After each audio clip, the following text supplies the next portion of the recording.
لگا کر پھر ان کا ٹیسٹ کیا جاتا تھا کہ وائرس ہے کہ نہیں، اور یہ ٹیسٹ آنے میں اس کو لیبارٹری میں بھیجا جاتا تھا اور پھر وہاں سے ٹیسٹ آتا تھا. تو اب جو ہے یہ جو ٹیسٹنگ ہے آف کورس اگر 5 منٹ میں آپ کو بتایا جا سکتا ہے کہ یہ ٹیسٹ جو ہے وائرس جو ہے آپ کے اندر ہے یا نہیں، تو یہ اس سے بہت زیادہ چیزیں تبدیل ہوں گی. اور جو کمپنی ہے جس نے یہ ٹیسٹ بنائے ہیں ان کا کہنا ہے کہ وہ ہر روز تقریباً 50,000 کٹس اویلیبل کرے گی لوگوں کے اندر. یہاں ورجینیا میں جو ہے امریکی ریاست ورجینیا میں جو کہ ریاست جو کہ بالکل واشنگٹن ڈی سی امریکی دارالحکومت کے ساتھ ہے، وہاں پر آج ہی 2 مزید اموات جو ہیں رپورٹ ہوئی ہیں. لیکن اگر دیکھا جائے تو پورے امریکہ کی نسبت وہاں پہ حالات ڈی سی جو واشنگٹن ڈی سی امریکہ کا دارالحکومت ہے، متصل ریاست ورجینیا اور پھر متصل ریاست جو ہے میری لینڈ، وہاں پہ حالات قدرے بہتر ہیں کمپیئر ٹو آف کورس دیگر ریاستیں جیسے کہ واشنگٹن اسٹیٹ جو ہے وہاں پر حالات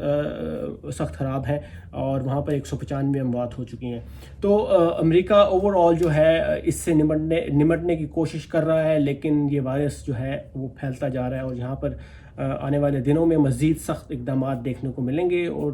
ابھی سے کچھ دیر پہلے میں نے ایک ہاسپٹلسٹ ہیں جو یہاں امریکہ میں ایک ہاسپٹل میں کام کرتے ہیں، ڈاکٹر، ان سے میری بات ہوئی تو ان کا یہ کہنا تھا کہ ڈاکٹروں کے لیے جو ہدایات ہیں وہ مزید سخت ہو چکی ہیں، یعنی کہ وہ اپنے جو گاؤن پہنتے ہیں، اسکرب پہنتے ہیں، وہ ہاسپٹل کے اندر ہی اتار کے وہ باہر نکلتے ہیں. ہاسپٹل میں اگر وہ کسی ایسے مریض کو دیکھ رہے ہیں جس میں سمٹمز ہیں تو ان کو گلوز، بلکہ ڈبل گلوز پہنائے جاتے ہیں. اس کے علاوہ وہ گاؤن پہنتے ہیں، پھر ماسک لگاتے ہیں N95 اور اس کے اوپر پھر ایک ہیلمٹ جس کو پروٹیکٹیو شیلڈ کہا جاتا ہے وہ پہن کر پھر وہ مریضوں کو دیکھتے ہیں. اور پھر اگر وہ جب مریضوں کو دیکھنے سے فارغ ہوتے ہیں ہر روز، تو اس کے بعد ان کا گاؤن ایک دوسرا شخص اتارتا ہے. ان کے جو پہلا لیئر ہے گلوز کا وہ اسی روم کے اندر جہاں پر انہوں نے مریضوں کو ٹیسٹ کیا تو وہاں اتار کر تلف کیا جاتا ہے، پھر باہر آ کر ان کو سپرے کیا جاتا ہے، ان کا دوسرا جو گلوز ہے وہ اتارا جاتا ہے. تو اس طرح کی جو پروٹیکٹیو تدابیر ہیں، احتیاطی تدابیر ہیں، وہ حفاظتی تدابیر جو ہیں وہ لی جا رہی ہیں. اور پھر ڈاکٹرز جو ہیں وہ یہاں سے جب گھروں پہ جاتے ہیں ہاسپٹل سے تو وہاں وہ اپنے کپڑے جو ہیں وہ تبدیل کرتے ہیں ہاسپٹل کے اندر، پھر گھر جاتے ہیں، گھر میں وہ جوتے جو پہن کے گئے ہیں وہ گاڑی کے اندر ہی چھوڑتے ہیں، کپڑے جو ہیں اوپر سے اتار کے گاڑی کے اندر چھوڑتے ہیں، پھر اپنے ایک سیپریٹ روم میں یا گراج میں جاتے ہیں، وہاں جا کے اپنے آپ کو سپرے کرتے ہیں، ڈس انفیکٹ کرتے ہیں، وائپ کرتے ہیں اپنے آپ کو، اور پھر سیدھا اپنے کمرے میں جاتے ہیں، وہاں جا کے شاور لیتے ہیں، نہاتے ہیں، پھر وہ کپڑے جو ہیں ان کو چینج کیا جاتا ہے تبدیل کر کے، پھر وہ دوسرے کپڑے پہن کے تو پھر وہ اپنے گھر والوں کو دیکھتے ہیں، ان سے گلے نہیں ملتے، ان سے ہاتھ نہیں ملاتے، ان سے 6 فٹ کا فاصلہ رکھتے ہیں. تو یہ اتنا مشکل جو کام ڈاکٹرز آپ کے لیے کر رہے ہیں، تو ان کے جو کہ اس جنگ میں کرونا وائرس کے خلاف صف اول کا کردار ادا کر رہے ہیں، فرنٹ لائن وارئرز ہیں، ان کا ساتھ آپ کیسے دیکھ سکتے ہیں. تو ڈاکٹر صاحبہ کا یہ کہنا تھا کہ آپ لوگ سوشل ڈسٹینسنگ کریں، اپنے آپ کو اس وائرس سے محفوظ رکھیں. اگر آپ جوان بھی ہیں تو بھی آپ کا فرض بنتا ہے کہ آپ سوشل ڈسٹینسنگ کو زیادہ سے زیادہ آبزرو کریں اور لوگوں سے دور رہیں، اپنے آپ کو اس وائرس سے محفوظ رکھیں تاکہ دوسرے لوگ محفوظ رہیں. کیونکہ شاید آپ کا امیون سسٹم اسٹرانگ ہے، آپ اس وائرس کو شکست دے دیں گے، لیکن اگر آپ سے یہ وائرس کسی ایلڈرلی شخص کو لگ جاتا ہے یا کسی بوڑھے شخص کو، ضعیف آدمی کو لگ جاتا ہے، یا پھر کسی ایسے شخص کو لگ جاتا ہے جس کا امیون سسٹم کمزور ہے، کوئی بچہ بھی ہو سکتا ہے جس کو کینسر ہے یا ایسی کوئی جان لیوا بیماری ہے جس کی وجہ سے اس کا امیون سسٹم جو ہے وہ اتنا اسٹرانگ نہیں رہا، تو اس کو یہ وائرس اس کی بھی جان لے سکتا ہے. تو آپ کا ایز این ایڈلٹ اور کسی بھی عمر میں آپ کا یہ فرض بنتا ہے کہ آپ سوشل ڈسٹینسنگ کو، سماجی فاصلوں کو قائم رکھیں، اپنے آپ کو بچائیں، دوسروں کو بچائیں، تاکہ ڈاکٹرز کے لیے جو مشکلات ہیں وہ کم ہوں. اور پھر ڈاکٹرز جن کے پاس اتنے زیادہ، پاکستان میں خاص طور پہ جن کے پاس اتنی زیادہ وسائل نہیں ہیں، ایکوپمنٹ نہیں ہے، وہ بھی اس میں کام کر رہے ہیں، ان کو بھی چاہیے کہ وہ اپنا خیال رکھیں، کیونکہ اگر وہ سیف ہیں، وہ اپنا خیال رکھیں گے تو جتنے زیادہ ڈاکٹرز اور نرسز اور ٹیکنیکل سٹاف ہمیں ہاسپٹل میں ضرورت ہے وہ موجود رہے گا. تو اس وقت اس وائرس کے خلاف آف کورس سب سے بڑا ہتھیار آپ کی کمٹمنٹ، آپ کا عزم ہے کہ آپ نے اس کو شکست دینی ہے، اور پھر آپ نے سوشل ڈسٹینسنگ، سماجی فاصلوں کو قائم رکھنا ہے تاکہ آپ جو ہے دوسرے لوگوں کو بھی بچائیں. اپنا خیال رکھیں، اپنے گھر والوں کا خیال رکھیں، اپنے پیاروں کا خیال رکھیں، اپنے محلے کا خیال رکھیں، اپنے شہر کا خیال رکھیں، اپنے ملک کا خیال رکھیں، اور پھر اسی طرح ہم اس دنیا کا خیال رکھ پائیں گے جو اس وقت اپنے جنگ لڑ رہی ہے